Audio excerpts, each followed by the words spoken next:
السلام عليكم ورحمة الله وبركاته، متابعين قناة عالم فوزية. مرحبا بكم في فيديو جديد ووصفة جديدة. نتمنى ربي تكونوا بخير وعلى خير. نتوما كتشاهدوا معايا الفيديو ديال اليوم. وصفتنا ديال اليوم ان شاء الله غتكون حريشات بالزرارة، حريشات اللي كيجيو بنان بزاف وكيجيو هشاش شورت بيض، مكونات اللي جد بسيطه واقتصاديه. فبلا ما نطول عليكم كتر، خليكم مع الفيديو حتى الاخر باش تشوفوا معايا طريقه المكونات. وإلا عجبكم الفيديو ما نساوش توصلوا لاكبر عدد من اللايكس، بارطاجيو مع العائله وتصحاب باش تعمل فائده. خليكم معايا حتى الاخر، فرجه ممتعه. على بركة الله غنحتاج لزلافة وربع من السميده رقيقه اللي كتكون خاصه بالحرشه، يعني السميده اللي كتكون رقيقه هذه هي الزلافه. باش عبرت غادي نضيف لهاد السميده هذه واحد 2 ملاعق صغار ديال الزنجلان او السمسم، ملعقه كبيره من النافع او اليانسون، وجوج او حتى 3 المعالق صغار ديال السكر. وبالنسبه للسكر كيبقى على حسب الذوق ديالكم. غادي نضيف ايضا ملعقه صغيره من خميره ديال الخبز، ونصف ملعقه صغيره من الملح كذلك كيبقى على حسب الذوق ديالكم. غادي نضيف كذلك خماره وحده وزن ديالها 7 غرام. وعندي هنايا نص كاس او ربع كاس، تقريبا نص كاس مخلط ما بين زبده مذوبه وزيت المائده، يعني مخلطين. كنخلط هاد النواشف اولا مع بعضهم مزيان بهذه الطريقه هذه، ومن بعد كنوضع عليهم هذاك نص كاس. في الاول غادي نضيف واحد الملعقه صغيره من العسل، بالنسبه للعسل كتعطينا واحد التعليق على هاد الحريشات هادو. ومن بعد غادي نزيد هذاك نص كاس اللي عندي مخلط ما بين زيت المائده وزبده اللي عندي مذوبه. وكنحاول انني نرمل هاد السميده هذه مزيان، او كنبسبسها هكا، يعني كنحاول انني نرملها مزيان كتلبس ليا بهذيك الزبده والزيت هكا، غير برؤوس ديال الاصابع ديالكم كتحاولوا انكم ترملوها، يعني ما كنضغطوش عليها، غير كنحاولوا اننا كنلبسوها بهذيك الزيت والزبده مزيان بحيث كيرجع عندي خليط بهذا الشكل هذا. من بعد غادي نخلي هذا الخليط هذا كيرتاح عندي مده ديال 5 دقائق فقط. من بعد مباشره هنا غادي نزيد عليه كاس ديال الحليب وكاس ديال الماء. مازال غادي نزيد كاس ثاني ديال الماء. بالنسبه للكميه ممكن تستعملوها كامله كميه حليب، ممكن ايضا تستعملوا غير الماء، ولكن صراحه الا خلطتوا بين الحليب والماء كيجيو هاد الحريشات هادو كيجيو بنان وكيجيكم هشاش ورطبين. فضفت الكاس ديال الحليب والكاس الثاني ديال الماء والكاس الثالث، فما وضعتوش كامل، يعني تقريبا غنحتاجو 2 كؤوس ونصف. فهذا هو الكاس الثالث، راه ضفت منه غير تقريبا النصف. خليت الخليط ديالي واحد المده ديال 15 دقيقه حتى كيتشرب ليا ديك السميده مزيان، وكتولي عندي بهذا الشكل. ومباشره غندوز باش نشكلهم معكم. كناخذ كميه من هذاك الخليط اللي عندي ثقيل كيف ما ملاحظين معايا، كنوضع هكا واحد الكويره بين اليدين ديالي وكنبسطها هكا بالسميده.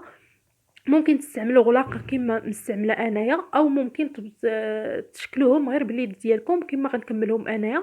فانا كتجيني الصراحه انني نشكلهم غير باليد ديالي بلا ديك الغلاقه احسن. كناخذ كميه من هذاك الخليط، كنحاول انني نرش هكا بالسميده، وكنحاول انني نقاد ليهم او نقاد ليهم عفوا الشكل ديالهم باش هكا كيجيوني مدورين وكيجيوني مقادين مزيان. فبالنسبه للسمك او الحجم ديال الحريشات ما ديروهمش غلاط بزاف باش هكا ما يجيكمش تاني غلاط بزاف. يعني هاد الحريشات هادو ما تيبغيوش يكونوا غلاط، كيبغيو يجيو شويه رقاق، ما يكونوش تاني رقاق بزاف ولكن ما ديرهمش غلاط. كنصحكم انا بالنسبه ليا ما كيعجبونيش الا كانوا غلاط، كيعجبوني يكون السمك ديالهم بين وبين، ما يكونوش غلاط بزاف وبنفس الوقت ما ترققوهمش بزاف.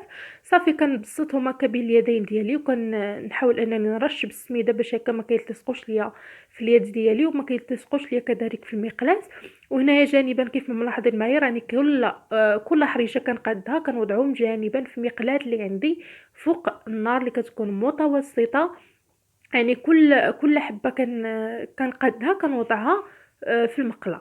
صافي غنستمر بنفس الطريقه تنكمل الكميه كامله من بعد ما عمرت المقله ديالي. بالنسبه لي فانا عندي هنايا المقله مقله ثقيله ديال الوجده، ولكن انا كنقلبها، يعني كنطيب في الظهر ديالها، يعني كنقلبها انايا هكا كتجيني الصراحه احسن، لان الداخل بحال ما كتحمرش لي هاد الحريشات هادو مزيان. يعني انا كنقلبها. نتوما الا كانت عندكم المقله زوينه، الا كانت مقله ديال الطفل كتكون احسن.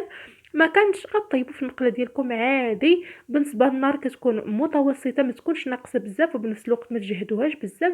كنخليو دوك الحريشات ديالنا غير كيبانوا لينا نشفوا من الوجه، كنبقاو نقلبوهم من الجهه الاخرى، وكنبقاو نقلبوا فيهم حتى كيتحمروا ليا من جميع الجهات. وكيف ما ملاحظين معايا دغيا كيتحمروا وكيجيونا مذهبين غير النار ما تكونش مجهده بزاف، لان الا درتو النار مجهده اكثر من اللازم غيتحرقوا لكم او كيتخطفوا لكم دغيا، وكاين من الداخل ما كيجيكمش طايبين. فالنار كتكون متوسطه، ما تكونش مهيله بزاف وما تكونش مجهده بزاف. كنبقى نقلب في الحريشات ديالي حتى غيتحمروا ليا من جميع الجهات، راه دغيا دغيا كيطيبوا، ما كياخذوش منا وقت. من بعد ما تحمروا عندي كيكونوا عندي بهذا الشكل هذا كيف ما ملاحظين معايا، كيجيو محمرين وكيجيو. صدقوني ان هاد الحريشات هادو عفوا راه كيجيو بنان بنان بزاف وكيجيو رائعين، بالخصوص ان المذاق ديال الزنجلان او السمسم واليانسون او النافع كيعطيهم صراحه واحد المذاق، واحد اللذه، واحد البنه لهاد الحريشات هادو. يعني احسن من انكم تحضروهم بلا دوك الزراره. صراحه بالزراره راه كيجيو لذاذ بزاف، بالخصوص هما باقيين سخانين، ما واحد الكويس ديال اتاي راه كيجيو رطبين رطبين بزاف. ما نعاودش لكم كيجيو بنان. اكيد الا جربتوهم غادي ينالوا الاعجاب ديالكم، لانهم كيجيو هشاش، كيجيو مرطبين، والمذاق ديالهم ما نعاودش لكم كيجيو اكثر من رائعين. فبلا ما نطول عليكم اكثر خليكم عفوا بلا ما نطول عليكم الفيديو اكثر. نتمنى الفيديو ديال اليوم ينال الاعجاب ديالكم. الى عجبكم ما تنساوش توصلوا لاكبر عدد من لي لايك، تبارطاجيو مع العائله والصحاب باش تشوفوا الفائده. خليكم في امان الله، الى وصفه قادمه ان شاء الله. مع السلامه.